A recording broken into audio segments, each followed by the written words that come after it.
बोलिए श्री सद्गुरु महाराज जी की जय, सच्चे दरबार की जय, सर्व श्री आशुतोष महाराज जी की जय। गुरु महाराज जी की भक्त एक माता जी, जिन्होंने आश्रम में अपनी अनुभूति सुनाने के लिए कॉल की। अपना अनुभव सुनाते सुनाते उसे एक्सप्लेन करने के लिए माता जी को अपने घर की सारी परिस्थितियां भी बतानी पड़ी। उनके घर में रोग, शोक इत्यादि कितने ही कष्ट, कितनी ही समस्याएं हैं, परंतु हम यहाँ उनका अनुभव ना बता करके आपसे उनके कुछ भाव साझा करना चाहेंगे।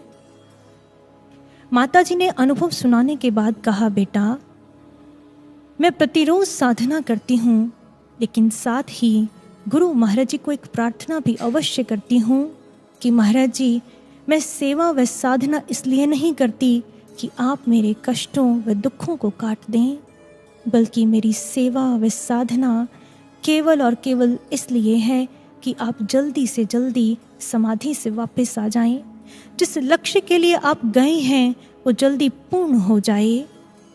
माता जी ने कहा, बेटा मैं जानती हूँ गुरु महाराज जी अंतर्यामी हैं, मेरे भाव वो जानते हैं, उनको यह प्रार्थना करने की, यह बोलकर बताने की आवश्यकता भी नहीं, परंतु मुझे अपना भरोसा नहीं, कहीं भविष्य में अनजाने में भी मेरे मन में स्वार्थ का कोई ऐसा भाव न आ जाए, इसलिए मैं वर्तमान में ही गुरु महाराज जी को सदा सदा के लिए प्रार्थना करती हूँ। नमन है गुरु महाराज जी के ऐसे भक्तों के भावों को, जिनके जीवन का सूत्र प्रार्थना की है पंक्ति बन चुकी है। कष्ट फिर क्या प्रेम से, गर मन हमारा हो भरा। वह सुबह शाम इस प्रार्थना को केवल गाते ही नहीं हैं, बल्कि जीते भी हैं। परंतु गुरु प्रेमियों, क्या प्रार्थना का यह भाव हमारे जीवन में आ चुका है? क्या प्रार्थना के इस भाव ने हमारे जीवन में दस्तक दे दी है? क्या हमारे हृदय में अपने गुरु महाराज जी के प्रति ऐसा प्रेम बसा है, उनको पाने की ऐसी प्रबल मांग है, जिसके समक्ष हमें हमारे जीवन के कष्टों की पीड़ा छोटी लगने लगे, गौण लगने लगे? अगर ऐसा नहीं तो प्रार्थना का यह भाव, प्रेम का यह भाव हमारे हृदय में कैसे आ पाएगा? आज इस पर विचार करेंगे। ऐसा ही प्रेम था अर्जुन में, जब उसने नारायणी सेना का चुनाव न करके निशस्त्र भगवान श्री कृष्ण का चुनाव किया, और सभी अर्जुन के इस निर्णय को मूढ़तापूर्ण मान रहे थे, परंतु अर्जुन में ऐसा प्रेम था कि उसे हर कष्ट स्वीकार था, लेकिन अपने केशव का, अपने कृष्ण का अभाव स्वीकार नहीं था। परंतु अर्जुन का यह चुनाव कब था? जब वह विषम परिस्थितियों की केवल तैयारी में जुटा था। परंतु जिस समय विषम परिस्थितियां, प्रतिकूल परिस्थितियां उसके सामने आकर खड़ी हो गई, वह युद्ध के मैदान में सेनाओं के मध्य खड़ा है, तो गांडीव छोड़कर निराश हताश होकर बैठ गया, और स्वयं भगवान श्री कृष्ण के समझाने के बावजूद भी क्या कह रहा है? न युत्सय, नहीं, युद्ध नहीं करूंगा। उसका प्रेम छोटा पड़ गया और उसका जो मानसिक कष्ट था वो उसके सामने बड़ा हो गया। और श्रीमद् भगवद गीता के पहले अध्याय में ही अर्जुन ने अपने मानसिक कष्ट के विषय में भगवान श्री कृष्ण को बताया कि वो मानसिक पीड़ा से ग्रसित है। परंतु फिर भी भगवान श्री कृष्ण दूसरे ही अध्याय में उसके समक्ष बहुत सारी मानसिक चुनौतियां रखते हुए क्या कह रहे हैं? निर्द्वंदो नित्य सत्वस्थो निर्योग क्षेम आत्मवान। यह बहुत सारी मानसिक चुनौतियां भगवान श्री कृष्ण ने अर्जुन के समक्ष रखी, और इनमें से एक बहुत बड़ी मानसिक चुनौती है कि अर्जुन, तुम निर्योग क्षेम हो जाओ, अर्थात तुम अपने योग क्षेम की चाह वह चिंता छोड़ दो। यहाँ पर भगवान श्री कृष्ण अर्जुन के जीवन में गुरु रूप में कार्य कर रहे हैं, और गुरु सदैव जड़ कारण पर, रूट कॉज पर कार्य करता है। और अर्जुन, तुम निर्योग क्षेम हो जाओ, अपने योग क्षेम की चाह वह चिंता छोड़ दो, ऐसा कहकर गुरु रूप में भगवान श्री कृष्ण अर्जुन के जीवन के समस्त कष्टों के जड़ कारण को ही खत्म करना चाहते हैं, क्योंकि हमारे समस्त कष्टों के केवल 2 ही कारण तो हैं, अपने योग व क्षेम की चाह के कारण। आदि गुरु शंकराचार्य जी योग के विषय में लिखते हैं, योग क्या है? योगः अप्राप्तस्य प्रापणम, अप्राप्त की प्राप्ति का नाम योग है।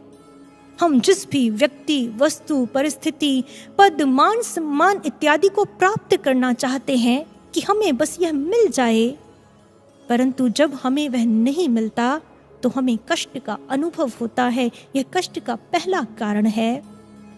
दूसरा है क्षेम।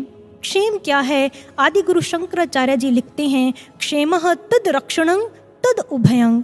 हमारा कुछ भी प्रिय जो हमारे पास है वो सदैव हमारे पास रहे, उसका सदैव रक्षण हो, यह क्षेम है। परंतु जब भी हमारा कुछ भी प्रिय हमसे छूटता है, हमारा उससे वियोग होता है, तो हम कष्ट का अनुभव करते हैं। यह कष्ट का दूसरा कारण है। और गुरु रूप में भगवान श्री कृष्ण अर्जुन के समक्ष यह मांग रख रहे हैं। यहाँ अर्जुन साधक का प्राय है और वह मांग रख रहे हैं कि तुम युद्ध करने का ईमानदार पुरुषार्थ तो करो, परंतु मत सोचो कि जो तुम चाह रहे हो वो तुम्हें मिलेगा या नहीं, और जो तुम्हारा है वो बचेगा या नहीं। ऐसा करने से तुम्हारे जीवन में कष्टों का कोई कारण ही नहीं रह जाएगा। हम सोचें, हम निराश हताश बैठे हों और हमें कोई आकर के कहे कि तुम्हें अगर तुम्हारी चाह की वस्तु नहीं मिली तो कोई परवाह मत करो, और अगर तुम्हारी कोई प्रिय वस्तु, कुछ भी तुम्हारा प्रिय तुमसे चला गया है तो भी चिंता मत करो, तो हमें यह बात स्वीकार्य नहीं होगी। परंतु अभी तो गुरु रूप भगवान श्री कृष्ण यहाँ पर डोंट्स बता रहे हैं कि किसका चिंतन नहीं करना, किसकी चाह नहीं रखनी। लेकिन हमारे मन का स्वभाव क्या है? हमारे मन का स्वभाव है चाह रखना, चिंतन करना। अगर हम अपने ही भले के विषय में नहीं सोचेंगे, अपने ही योग क्षेम की चाह नहीं रखेंगे, तो हम किसकी चाह रखें जिससे हमारा भला हो? हमारे डूज क्या हैं? भगवान श्री कृष्ण ने 9वें अध्याय के 22वें श्लोक में इस सारे रहस्य की गुत्थी सुलझाते हुए कहा, अनन्यास चिंतयन्तो मां ये जनः पर्युपासते, कि तुम अनन्य भाव से मुझे ही चाहो, मेरा ही चिंतन करो। पर्युपासते, परिउपासना, ऐसी उपासना जिसमें कोई भी प्रयास अधूरा न छोड़ा जाए। अर्थात तुम मुझे अनन्य प्रेम दो, जिसमें किसी अन्य का स्थान न हो, किसी अन्य की मांग न हो, और फिर मैं तुम्हारे लिए क्या करूँगा? तेषां नित्याभियुक्तानां योगक्षेमं वहम्यहम्, मैं तेरा योग क्षेम स्वयं वहन करूँगा। तुम्हें कहीं भी कुछ भी चिंता करने की आवश्यकता नहीं। गुरु प्रेमियों, वह दिव्य सत्ता हमारा योग क्षेम किस प्रकार वहन करती है? क्या योगक्षेम वहन करने का अर्थ भक्तों को केवल भौतिक संपन्नता प्रदान करना ही है? अगर ऐसा है फिर तो कोई भक्त कभी अभाव में न रहे, किसी भक्त के जीवन में कभी कोई कष्ट आए ही ना। इस पर गहराई से विचार करते हैं। गुरु प्रेमियों, सर्वप्रथम हमारे जीवन में सबसे महत्वपूर्ण ऐसा क्या है जो हमें प्राप्त करना चाहिए, जिससे हमारा योग होना चाहिए? आइए इतिहास के स्वर्णिम पन्नों पर अंकित एक घटना के द्वारा समझते हैं। सतीश चंद्र मुखर्जी, जो भारत के नेशनल एजुकेशन सिस्टम की स्थापना के पायनियर हैं और महर्षि अरविंद को राष्ट्रीय आंदोलन के कार्यों में संलग्न करने में जिनकी प्रधान भूमिका रही थी, वह स्वामी ब्रह्मानंद जी के शिष्य विजय कृष्ण गोस्वामी जी के शिष्य थे। अभी अपने गुरुदेव गोस्वामी जी से ब्रह्म ज्ञान की दीक्षा प्राप्त किए हुए उन्हें कुछ ही समय हुआ था। गुरुदेव के दर्शाए मार्ग पर वो चलते तो थे, लेकिन उनका मन व्यथित रहता था संसार के कष्टों व दुखों के कारण। एक दिन तो मन की चिंताएं इतनी बढ़ गई कि वह बिना कुछ खाए सो गए। गहन रात्रि के समय उनके कमरे में अलौकिक प्रकाश की उज्जवलता भर गई। सामने देखा तो एक महापुरुष खड़े हैं। उन दिव्य पुरुष ने सतीश चंद्र जी से कहा, मैं यहाँ तुम्हें कुछ देने आया हूँ, और अगर तुम उसे ग्रहण कर लोगे तो तुम्हें अपने समस्त दुखों से सदा के लिए मुक्ति मिल जाएगी। सतीश चंद्र जी ने सुना, मुक्ति से बड़ा और क्या हो सकता है, इसलिए जो यह मुझे देने आए हैं उसे ग्रहण करने में हर्ज ही क्या है। जैसे ही ये विचार उनके मन में आया तो सहसा उनकी आत्मा ने उन्हें धिक्कारा कि तुम तो पूर्ण गुरु के शिष्य हो। उसी क्षण दृढ़ होकर उन्होंने कहा, क्षमा करें महात्मन, मेरा दुख रहे तो रहे, आपके द्वारा उसे दूर नहीं करना चाहता, क्योंकि जो आप मुझे देना चाहते हैं अगर वह मेरे लिए अनिवार्य होता तो मेरे गुरुदेव ही उसे मुझे प्रदान कर देते। वह दिव्य पुरुष उनकी गुरु भक्ति देखकर बहुत प्रसन्न हुए और जाते हुए आशीर्वाद देकर गए कि आपको इससे भी बड़ी वस्तु प्राप्त होगी। प्रातः होते ही सतीश चंद्र जी अपने गुरुदेव के पास गए और रात का सारा वृत्तांत कह सुनाया। गुरुदेव ने कहा, वह एक सिद्ध पुरुष थे सतीश, तुमने उनसे कुछ लिया क्यों नहीं? सतीश चंद्र जी ने कहा, गुरुदेव, जो भी देना है आप मुझे अपनी इच्छा के अनुसार प्रदान कर देना, मैं किसी और से क्यों लूं? परंतु गुरुदेव, मुझे एक बात समझ में नहीं आई कि संसार के समस्त कष्टों से मुक्ति इससे बड़ा और क्या हो सकता है जिसके लिए वो जाते हुए मुझे आशीर्वाद देकर गए।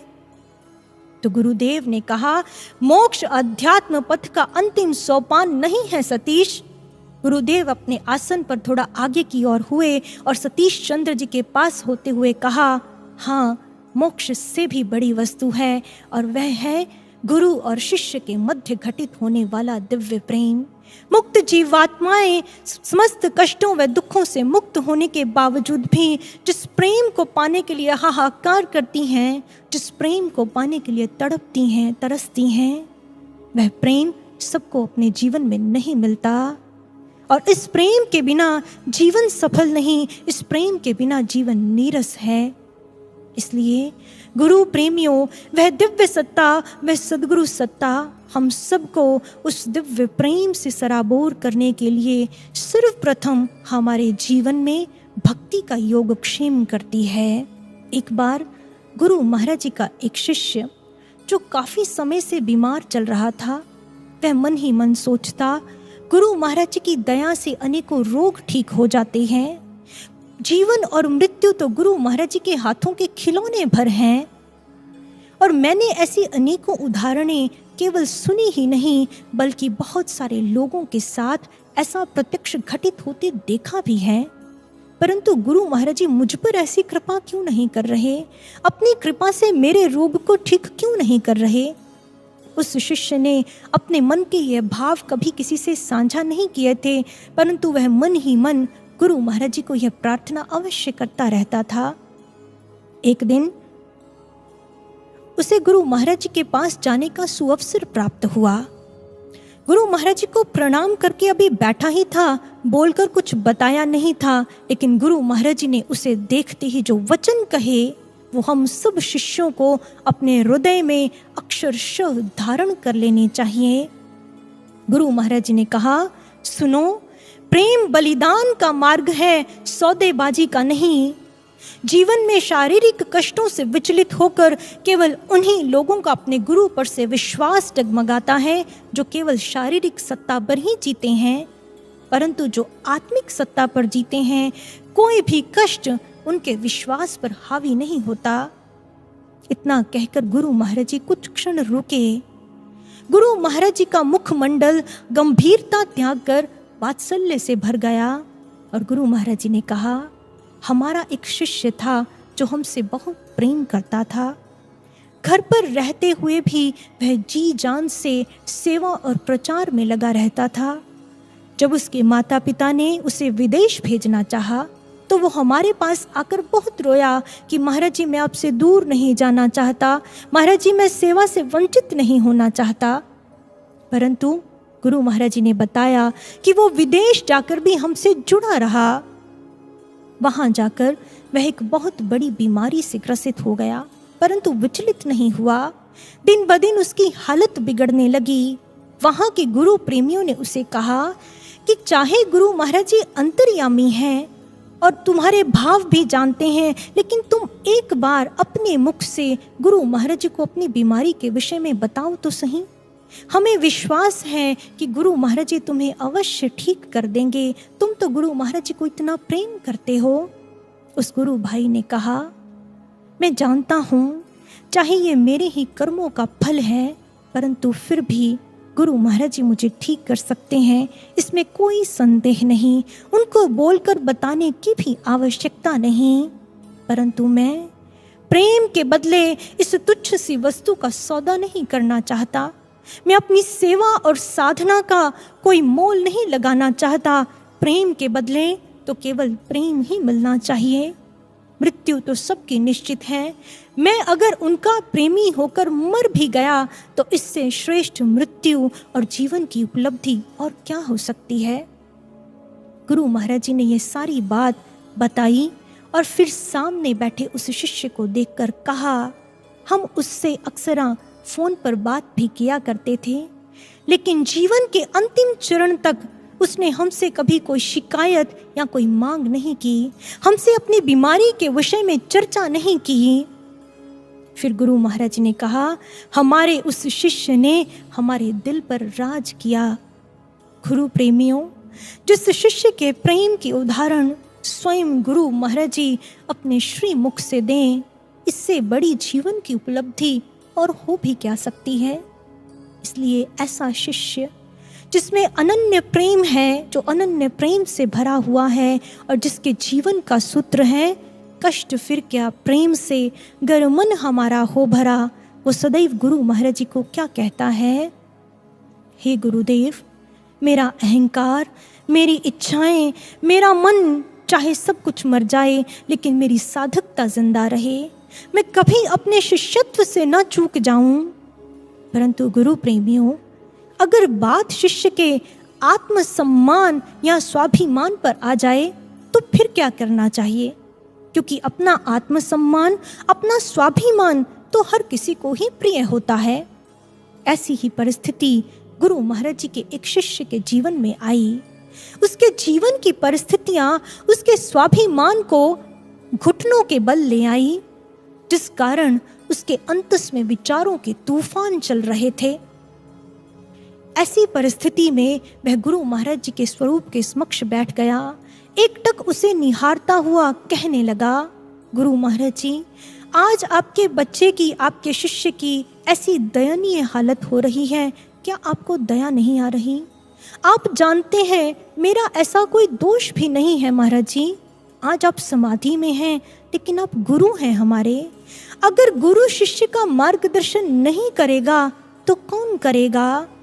महाराज जी, मुझे नहीं पता आपको अनन्य भाव से कैसे पुकारा जाता है, लेकिन आप मेरा मार्गदर्शन कीजिए महाराज जी, कृपया आप मेरा मार्गदर्शन कीजिए। ऐसे करते करते उसे पता ही नहीं चला कब उसकी आंखें बंद हो गईं और वह ध्यान की अवस्था में बैठ गया। ध्यान की अवस्था में ऊर्जा का एक पुंज उसके मस्तक में घूमने लगा। निसंदेह वह ऊर्जा का पुंज किसका था? हमारे गुरु महाराज जी का। गुरु महाराज जी ने उसकी अंतर आत्मा के साथ जो वार्तालाप किया वो हम सब साधकों के लिए भी है। गुरु महाराज जी ने कहा, मैंने आपके भीतर ज्ञान यज्ञ प्रारंभ किया है। इस ज्ञान यज्ञ का पुरोहित गुरु होता है और शिष्य इस ज्ञान यज्ञ का यजमान होता है। गुरु रूपी पुरोहित शिष्य रूपी यजमान को कहता है कि तुम अपना कुछ भी शेष बचाकर मत रखो, समिधा के रूप में अपना सब कुछ इस ज्ञान यज्ञ में डाल दो। परंतु शिष्य रूपी यजमान कंजूसी करके डालता है। तो फिर अंत में गुरु रूपी पुरोहित क्या करता है? वह शिष्य रूपी यजमान को कहता है कि अब जितनी भी समिधा इस थाल में बची है, इस थाल को पूरे का पूरा ही इस ज्ञान यज्ञ में उड़ेल दो। अर्थात गुरु महाराज जी ने समझाया, जब तुम्हारे जीवन में ऐसी परिस्थितियां आ जाएं, जब तुम्हें लगे कि सब छिन रहा है, सब छूट रहा है, यहाँ तक कि तुम्हारा आत्मसम्मान और स्वाभिमान भी, तो समझ लेना यह ज्ञान यज्ञ तुम्हारे पूर्ण समर्पण की मांग कर रहा है। ऐसी कष्टकारी परिस्थिति में भी प्रेम से अभिभूत होकर समिधा का पूरा थाल अर्थात अपना सर्वस्व इस ज्ञान यज्ञ में उड़ेल दो। और जब तुम्हारा पुराना सब स्वाहा हो जाएगा तो फिर ही तो नए व्यक्तित्व का निर्माण होगा, जिसमें आशुतोष के प्रेम का विस्फोट होगा, जो व्यक्तित्व आशुमयी होगा। फिर गुरु महाराज जी ने कहा, तुम मार्गदर्शन मांग रहे हो। मार्गदर्शन क्या है? हर पल मुझसे प्रेम करो, यही करना है और ऐसे ही चलना है। अपना भूत वर्तमान भविष्य सब मुझे सौंप दो। अपने मन में अपने भविष्य की कोई भी तस्वीर मत बनाओ और जो भी मैं कर रहा हूँ उसे सहर्ष स्वीकार करो, यही अनन्य भाव है। इतना कहकर वह ऊर्जा पुंज लुप्त हो गया। इसलिए शब्दों से परे हो जाएं जब दर्द से भरी आह के अफसाने। जिस जीवन को जानते हो तुम जर्जर पड़ा दिख रहा सामने, दुनिया ले आए घुटनों के बल, मिले न तुम्हें किसी का संबल। उतरो उसकी करुणा के प्रकाश में, जो बैठा तेरे भीतर के आकाश में। उसे भीतर से तुझे धोने दो, सब उससे दुरुस्त होने दो। उठो कि फिर से नए उत्साह के साथ, क्यों सोचते हो अकेले, जब है उसके हाथ में हाथ, जब है उसके हाथ में हाथ। भगवान श्री कृष्ण भगवत गीता में कहते हैं, यही संस्पर्श जब होगा दुख योनय एवते, कि संसार के बहुत सारे सुख ऐसे होते हैं जो बाद में बहुत सारे दुखों का कारण बनते हैं। इसलिए गुरु प्रेमियों, जो सुख हमारी भक्ति में बाधक हों, जो सुख हमारे भक्ति तत्व को हानि पहुंचा सकते हों, गुरु कदापि हमारे जीवन में ऐसे भौतिक योगक्षेम को वहन नहीं करते। वो कभी भी हमारे ऐसे सुखों का योगक्षेम नहीं करते। वो तो सदैव हमारे जीवन में ऐसे घटनाक्रम को रचते हैं जिसके द्वारा हमारा भक्त के रूप में निर्माण हो सके, चाहे वो हमें कष्टकारी ही क्यों ना लगे। परंतु गुरु कभी भी कुछ भी हमारे अहित में नहीं करते, और जो हमारे हित में होता है उसे करने में कभी विलंब नहीं करते।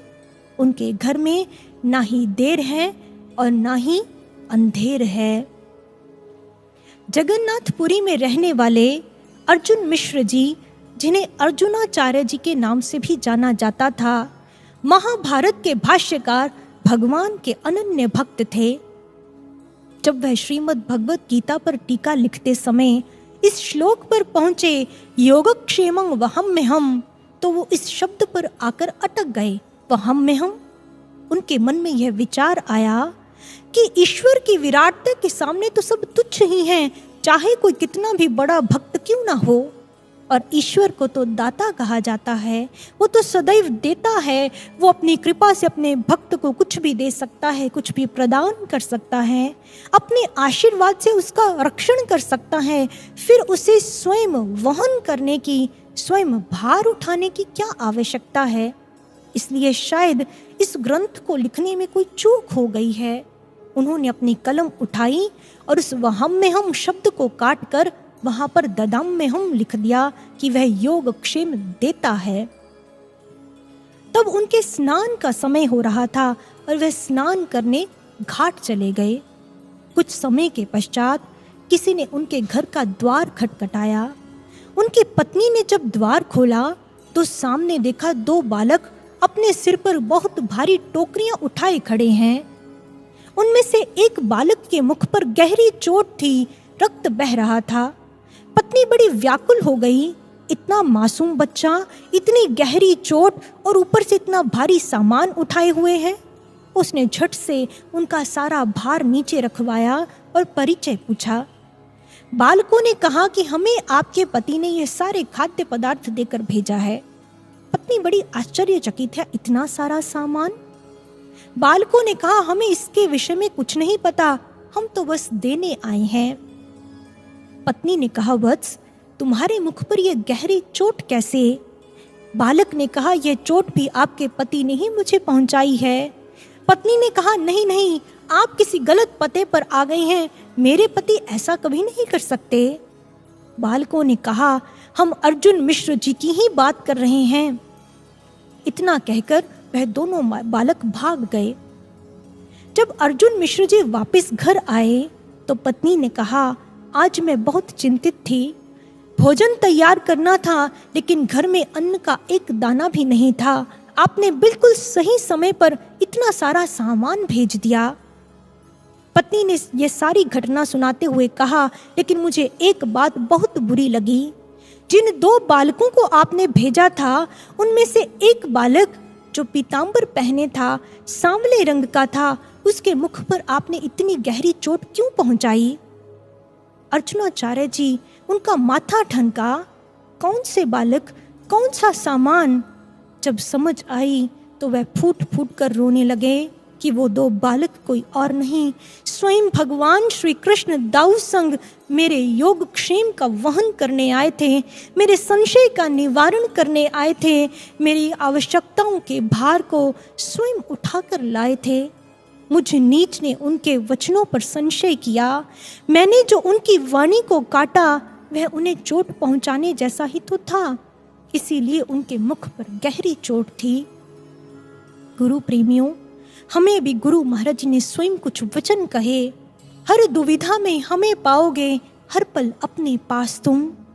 परंतु जब हम भी गुरु महाराज जी के द्वारा इस दिए फर्म प्रॉमिस के बावजूद, इस एश्योरिटी के बावजूद भी कष्टों में डगमगाते हैं, तो यह उनकी वाणी को काटने जैसा ही तो है, यह उन्हें पीड़ा पहुंचाने जैसा ही तो है। गुरु प्रेमियों, वह तो स्वयं हमारी भक्ति का योगक्षेम वहन करने के लिए हमें अपने ज्ञान गर्भ में धारण कर हमारा वहन करते हैं। परंतु इतना ही नहीं, इसके साथ साथ वो हमारा भौतिक योगक्षेम भी स्वयं वहन करते हैं। एक गुरु भाई जिसे अभी ज्ञान दीक्षा लिए हुए कुछ ही समय हुआ था, जब रक्षाबंधन का दिन आया तो उसे गुरु भाइयों से पता चला कि भाई बहन बच्चे बूढ़े सब गुरु महाराज जी को राखी बांधते हैं। उसके मन में भाव आया कि क्यों ना मैं भी नूर महल जाऊं और गुरु महाराज जी को राखी बांधूं। परंतु मन के इस भाव को वहीं पर दबाना पड़ा, क्योंकि उसके पास केवल 40 किलोमीटर की दूरी तय करके नूर महल जाने तक का भी किराया नहीं था। सारा दिन हृदय रोता रहा, कैसे कर्म है मेरे, मैं अपने गुरु महाराज जी को राखी भी नहीं बांध सकता।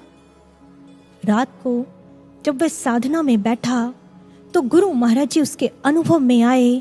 अनुभव में गुरु महाराज जी उसके पास आकर खड़े हो गए। गुरु महाराज जी ने कहा, तुम नहीं आ पाए मेरे पास, देखो मैं तो आ गया। वह गुरु भाई अपनी विवशता के कारण रोने लगा। अनुभव में दृश्य बदला तो सामने गुरु महाराज जी एक सिंहासन पर विराजमान हैं और गुरु महाराज जी ने अपनी कलाई आगे करते हुए कहा, अब बांधो मुझे राखी, देखो सारा सामान है यहाँ। गुरु भाई ने देखा गुरु महाराज जी के चरणों में एक थाली पड़ी है जिसमें राखी, तिलक, मिठाई सब कुछ है। उसने बड़े भावों से गुरु महाराज जी को राखी बांधी और रोने लगा, महाराज जी मेरे पास आपको भेंट देने के लिए कुछ भी नहीं है, मैं आपके चरणों में क्या भेंट अर्पित करूं? गुरु महाराज जी ने कहा, तुम्हारी भेंट तो मुझ तक पहले ही पहुंच चुकी है। वह भाई बड़ा आश्चर्यचकित हुआ, महाराज जी मेरी तो इतनी हैसियत ही नहीं कि मैं आपको कोई भेंट भेजता। गुरु महाराज जी ने कहा, तुम्हारे भावों की भेंट मुझ तक पहुंची, उन्हीं में बंधकर ही तो मैं यहाँ खिंचा चला आया हूँ। लेकिन अब तुम चिंता क्यों करते हो, क्योंकि जिसको राखी बांधी जाती है भेंट तो वो देता है, अब भेंट देने की बारी हमारी है। इतना कहकर गुरु महाराज जी अदृश्य हो गए।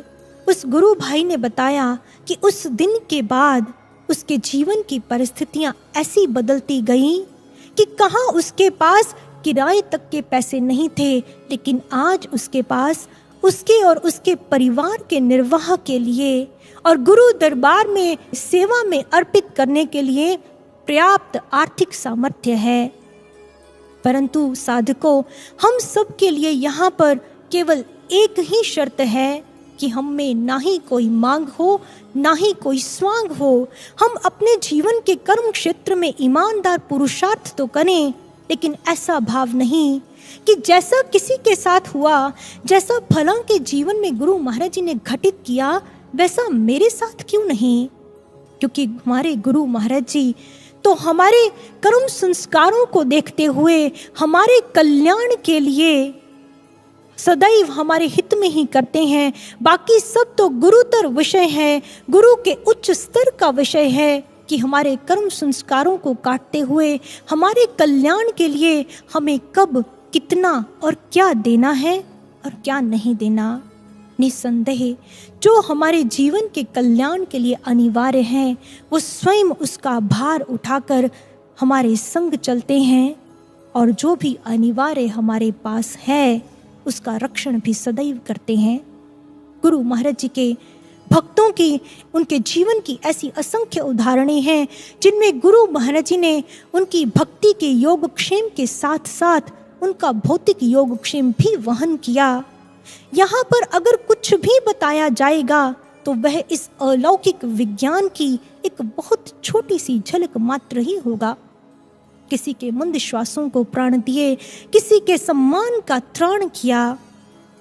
एक शिष्य ने गुरु महाराज जी को पूछा कि महाराज जी, अगर आपके दो भक्त जो आपको एक समान प्रेम करते हों और दोनों ही एक ही समय पर संकट में आ जाएं और वह उस संकट में आपको पुकारें, दोनों की पुकारें एक ही समय पर आप तक पहुंच रही हों, तो आप सबसे पहले किसकी रक्षा के लिए जाओगे? गुरु भाई ने सोचा कि आज बड़ा चतुर प्रश्न किया है गुरु महाराज जी को, लेकिन गुरु महाराज जी ने मुस्कुराते हुए कहा, आपका तो यह प्रश्न ही मूढ़ है। उसके बाद गुरु महाराज जी ने विराट वाणी में कहा, भक्तों की तो फिर भी कोई संख्या होगी, लेकिन इस ब्रह्मांड में जितने कण हैं उनसे भी अधिक संख्या में हम असंख्य स्थानों पर असंख्य रूपों में एक ही समय पर प्रकट हो सकते हैं और अपने भक्तों की रक्षा कर सकते हैं। साध्य के सामर्थ्य का अनुमान कुछ लगता नहीं, कौन सा संकट टला कब किसी को दिखता नहीं। गुरु प्रेमियों, जब आदि गुरु शंकराचार्य जी ने इस श्लोक की व्याख्या की योगक्षेमं वहम्यहम्, तो उन्होंने इसके साथ भगवान का एक और वक्तव्य भी लिख दिया। उन्होंने लिखा, ज्ञानी तु आत्मा एव में मतम सच मम प्रियः, कि ज्ञानी को तो मैं अपनी आत्मा ही मानता हूँ, वह मेरा आत्म रूप है, वह तो मेरा प्यारा है। और महर्षि अरविंद लिखते हैं, There is nothing which is beyond the reach of the God lover or denied to him, for he is the favorite of the divine lover and the self of the beloved. इस पूरी सृष्टि में ऐसा कुछ भी नहीं है जो उस ईश्वर के प्रेमी की पहुंच से बाहर हो या उसके लिए मना हो, क्योंकि वह तो उस दिव्य प्रेमी का प्रिय है, वह तो उसकी आत्मा है, उसका ही आत्म रूप है, उसका आत्मीय परिजन है। और गुरु प्रेमियों, हम चाहे अभी अनन्य भाव वाले भक्त बने हैं या नहीं बने, लेकिन गुरु महाराज जी ने हम सबको अपने प्रिय आत्मीय जनों के रूप में स्वीकार किया है, और जीवन में इससे बढ़कर और कुछ भी पाना शेष कहाँ रह जाता है। प्रताप चंद्र हाजरा जो दक्षिणेश्वर में ही रहता था, लेकिन वह सदैव श्री रामकृष्ण परमहंस जी के सिद्धांतों का विरोध किया करता था।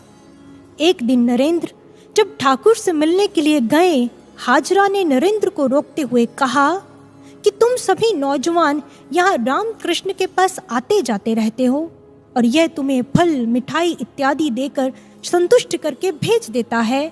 अरे इसे पकड़ो, इससे कुछ शक्ति सिद्धि धन इत्यादि निकलवाओ।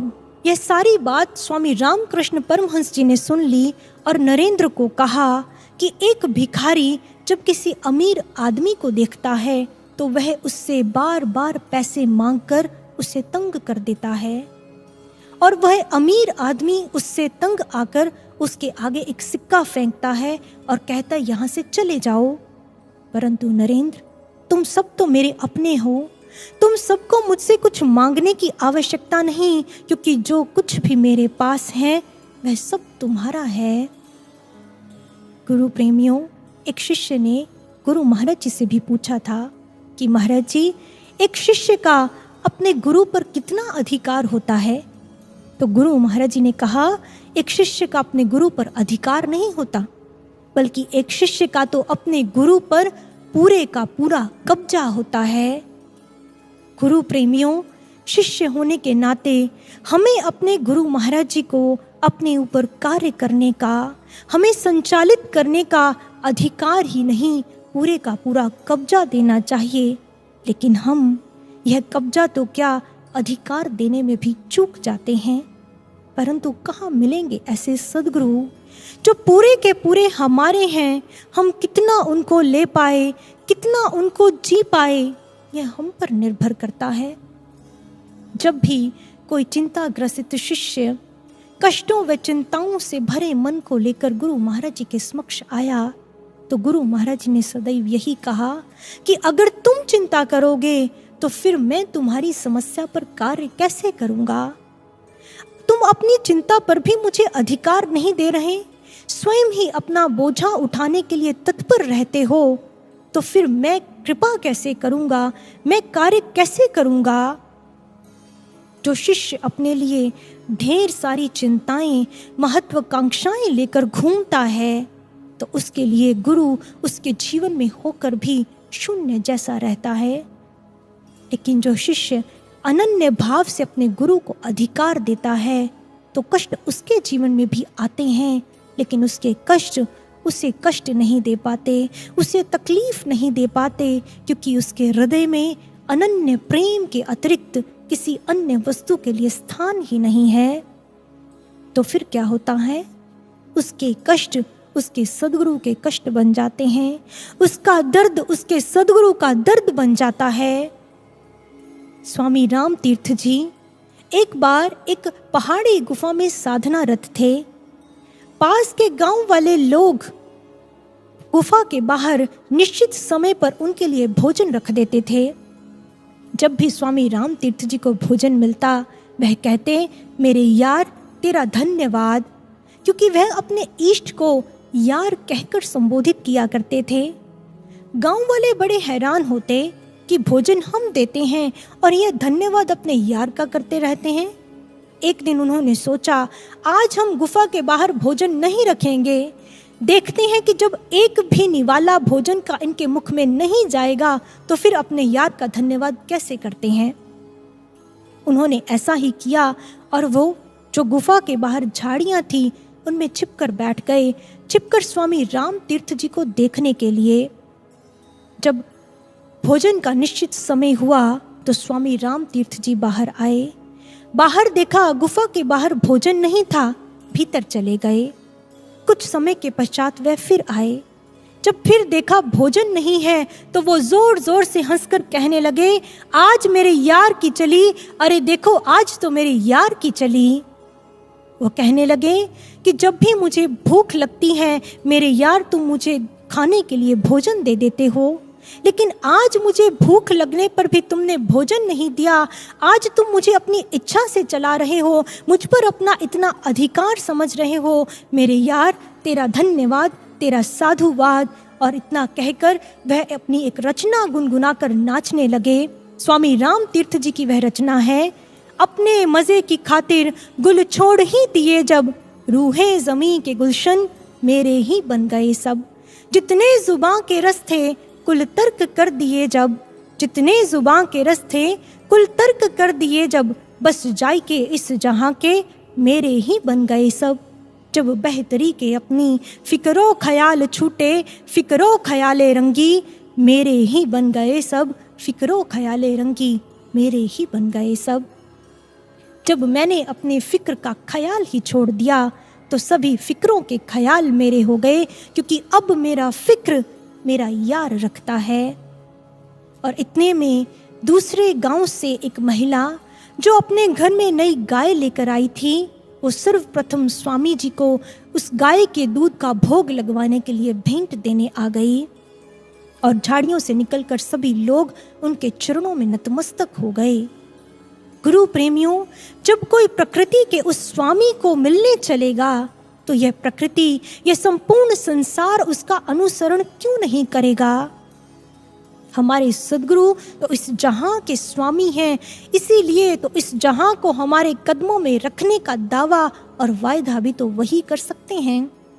बहुत रो लिया, रोने धोने की बातें छोड़ो, रो रो कर मत अपनी रत्नों सी आंखें फोड़ो, मुस्कानों से भरा मधुमास तुम्हें दूंगा, कदमों में जहां रख दूंगा, कदमों में जहां रख दूंगा।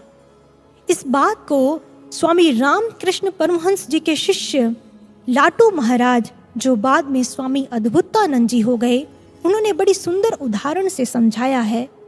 उन्होंने कहा, मकान के बरामदे में मकान की सुरक्षा के लिए तैनात कुत्तों को देखकर कोई भयभीत होकर मकान मालिक को पुकारता नहीं, लेकिन अगर कोई सोच ले कि चाहे कुछ भी हो जाए मकान मालिक से मिलकर ही रहूंगा, तो वह दूर खड़ा मकान मालिक को पुकारता रहता है, आवाज लगाता है।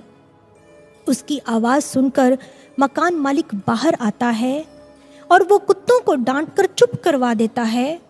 फिर उस व्यक्ति को मकान मालिक से मिलने की सुविधा हो जाती है और वह कुत्ते भी समझ जाते हैं कि यह तो हमारे मालिक का परिचित है, और वह भौंकना छोड़कर उस व्यक्ति के पांव चाटने लगते हैं। लाटू महाराज कहते हैं, भक्ति के साम्राज्य में भी ऐसा ही होता है।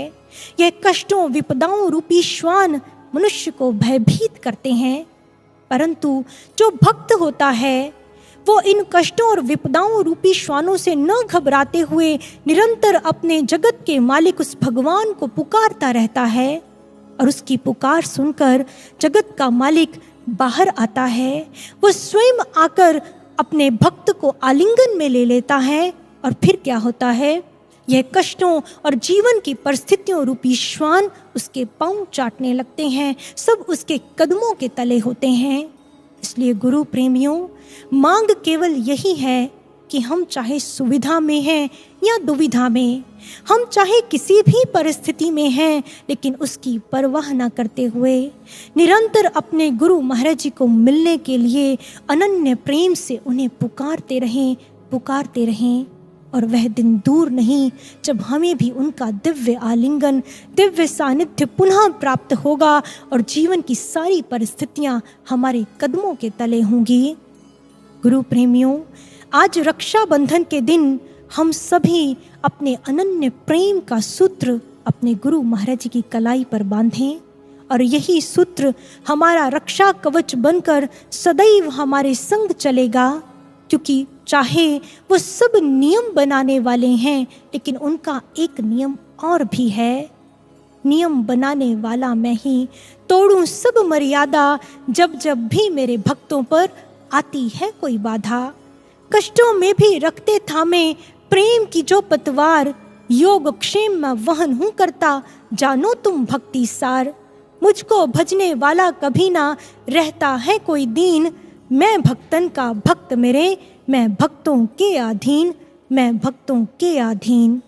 बोलिए श्री सद्गुरु महाराज जी की जय, सच्चे दरबार की जय, सर्व श्री आशुतोष महाराज जी की जय।